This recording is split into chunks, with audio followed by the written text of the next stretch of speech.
guess we could say welcome back, right? It's been a while since we've gotten together. I think the last time I recorded an episode was in late 2022, and the last episode that came out was in January of this year. And needless to say, I kind of miss the streets. I miss being able to get on here, share my opinion, tell the truth, because there's so many other places where you can't do that. And I'm just glad that the opportunity has presented itself to return. And I think part of that is from watching my peers in the podcasting space, the ones that I admire, come back after taking whatever length of time they felt appropriate, and understanding that it's okay to take those breaks. I think for me, part of the reason why I didn't like the season format is because I had that mindset that you gotta produce. And being able to walk away from that and really creating a product that you believe in, that is authentic. And that's not to say that the first iteration of Equity Matters wasn't authentic. It absolutely was.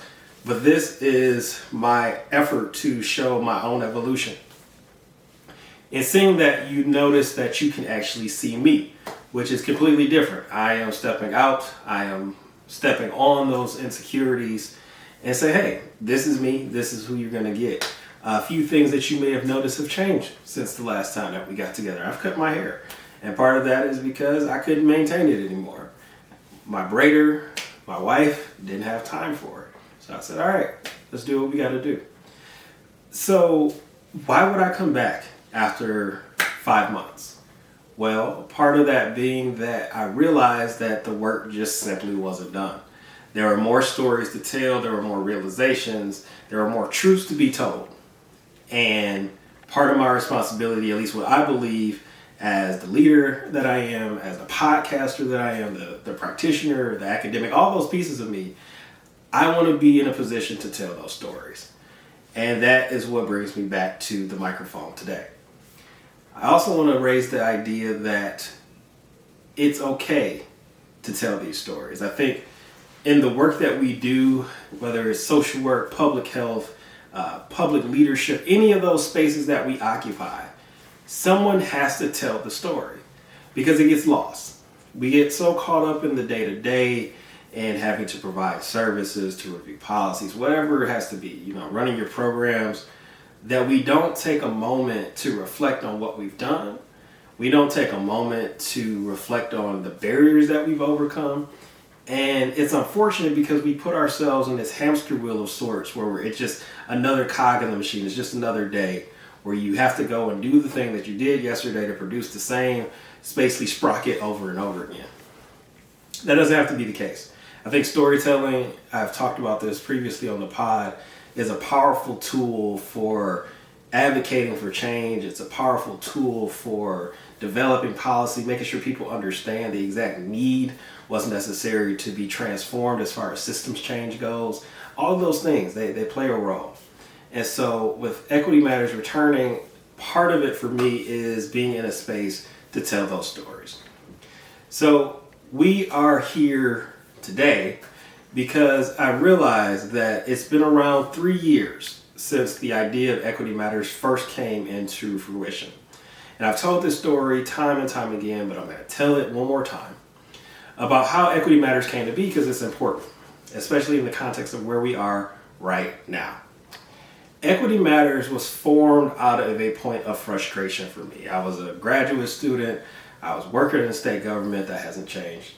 And we were starting to really experience the inequities attached to the COVID-19 pandemic. And we saw the data, and people were starting to finally come to a place where they wanted to talk about equity, where they wanted to talk about racial inequities.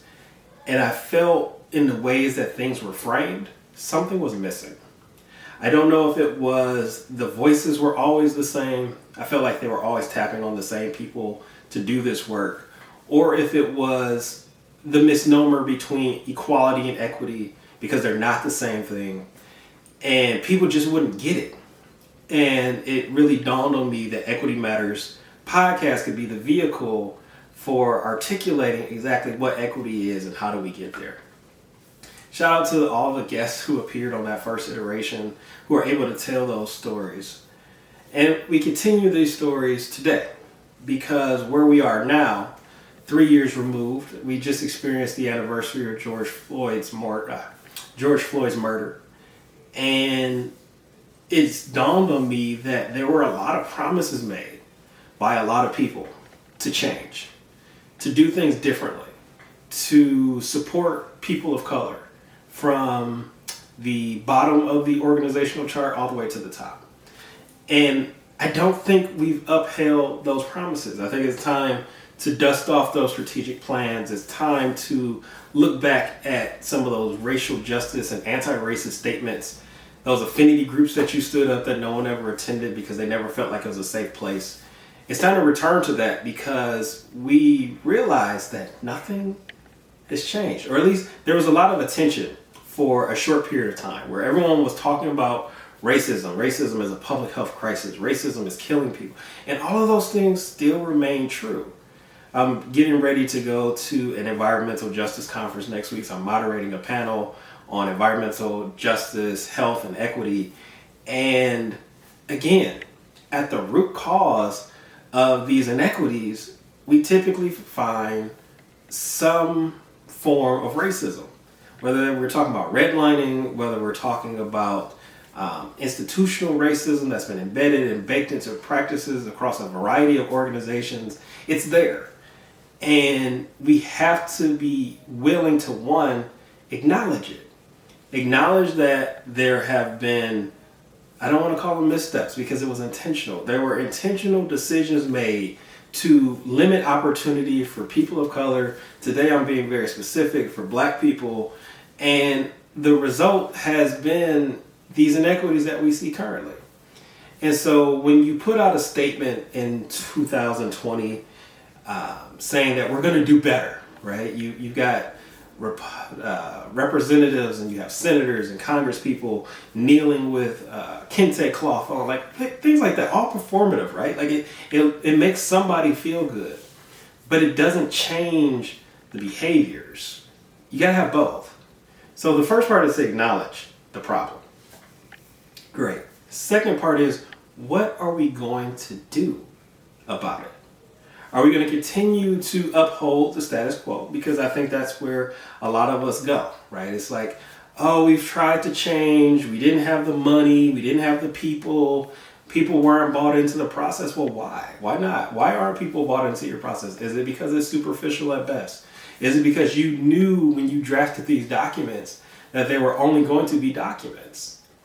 What are we doing to prepare the Black leadership for tomorrow, right? Working in government right now, one of the biggest challenges that we see is the workforce. There is none. People have left. People have retired. People are not entering. There is this huge gap that we're going to experience where there is no institutional knowledge to pass on. And when I think about the meetings that I occupy and the spaces that I go, and I'm the only person in the room, I don't represent all Black folk. I don't want to. I want more Black folk represented, if that makes any sense. I want people to be able to have diverse opinions and be able to contribute to whatever the solution may be that we're trying to address, whatever that problem is. I want them to be available, accessible, prepared. And so what are we going to do to reverse the trends that we saw? Because right now, all I'm seeing is a bunch of broken promises. If you know, you know. I got that from the 3LW song. That's when the idea actually came into my head. But it goes back to, what have we done? Have we transformed our hiring practices? Are they sustainable? Was it just for a trial period? I was working for an organization at one time, and they banned the box, right? That you didn't have to check the box that you had a prior record or any prior convictions. Excellent step in the right direction. Most organizations don't do that. Right now, we're getting to a place where we're actually providing questions to candidates before their interview. Love that.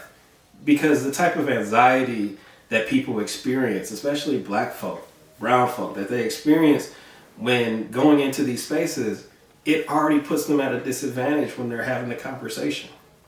The last interview that I participated in, there were 5 people interviewing me. And this interview lasted less than 30 minutes. And when I walked away, in my mind, there was no way that these people knew anything about me to make an informed decision about my skills, about my abilities, because the questions didn't even line up with what the job was, just to throw that out there. But it just didn't feel like I was positioned for success. And so, again, what are we going to do now that we've entered into this space? Like, you've had the racial awakening, you've seen the protests, you've seen the deaths, you made the statement, but what are you going to do? And I hate to be asking this question 3 years later. We're still asking this question because things have not changed. And so I would call on individuals, people who are in positions of authority, people who are high on that organizational chart, myself included. I challenge myself to do just a little bit more every day because it's totally feasible. It's not impossible. We are in positions of privilege, right? It gets a bad rep, and I'm starting to unlearn a lot of what I've been taught around this idea of white privilege. It's privilege, right? You have the ability to make change. So what are you going to do?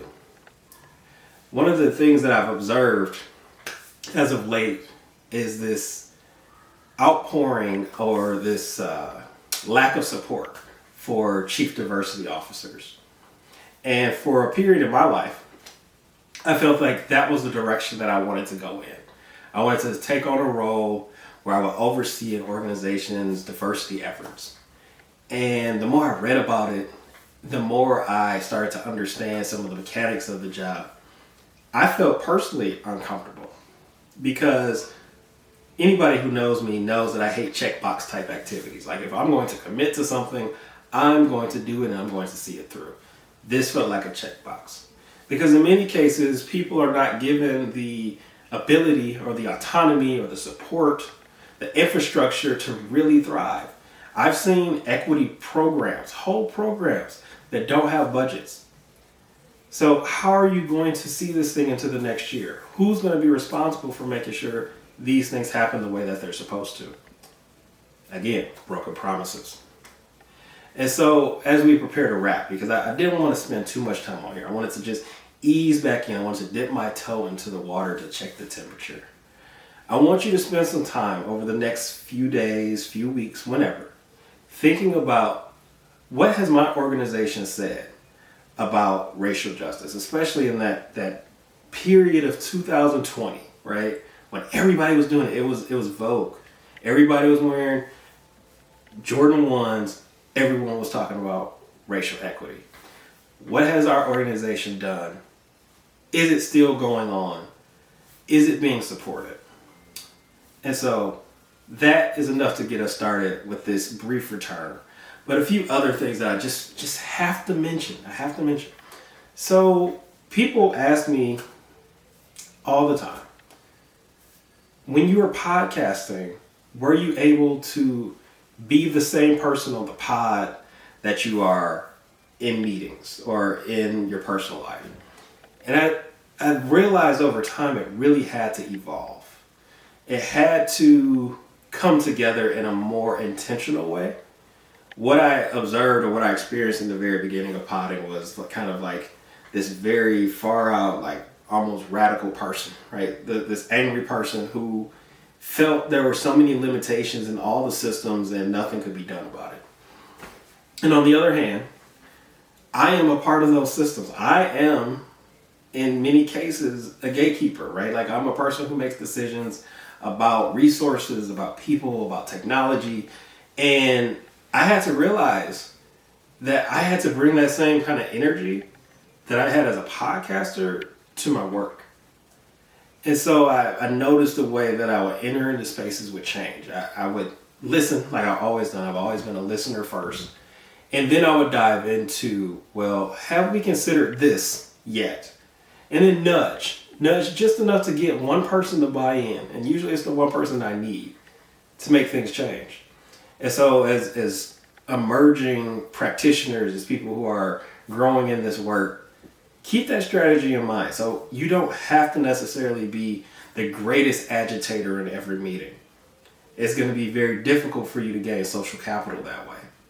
But you might want to be the person that raises the idea or plants the seed that someone is going to take and run with. And make sure it's the right person, because I have done it and it's backfired on me where I ended up having to clean up a mess. But we can save that for another day. The other thing that I want to mention here is that you notice that I'm pushing video. I talked about this idea of insecurities earlier, and a lot has happened since the last time that we recorded. I have really grown in my therapy journey, and so being able to have someone or a space where I can talk authentically and unpack some of the things that I've experienced and how it shows up today, because it shows up in ways that you take for granted. I'll leave it at that. But I've been able to say, hey, try the thing that scares you, especially while it scares you. So for someone who shied away from video for such a long time, here we are. And we're going to use YouTube. We're going to push on YouTube. Sure, we'll still be available on all the other streaming platforms, but I need you to see me. I need to see the way that I respond to things, the way that I react. And again, this idea that you have to do the thing that you're uncomfortable with if you want to be the person that you want to become later. I don't know when the next episode will be. I don't know what it'll be about, and that's okay. I'm taking my time. I'm figuring it out step by step, episode by episode. Might not even look like this the next time. I might move things around. I'm trying to figure out what I like. But for the meantime, I want you to just get used to hearing my voice again, because I'm glad to be back.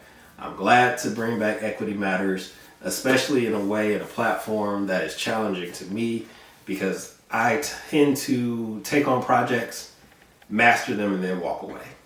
And so for this, it's going to take a little bit of extra effort, so that's good for me, but that's all right. It's even better for you. So until next time, folks, you know exactly what I'm going to say. You probably haven't heard it in a while, but that's all right too.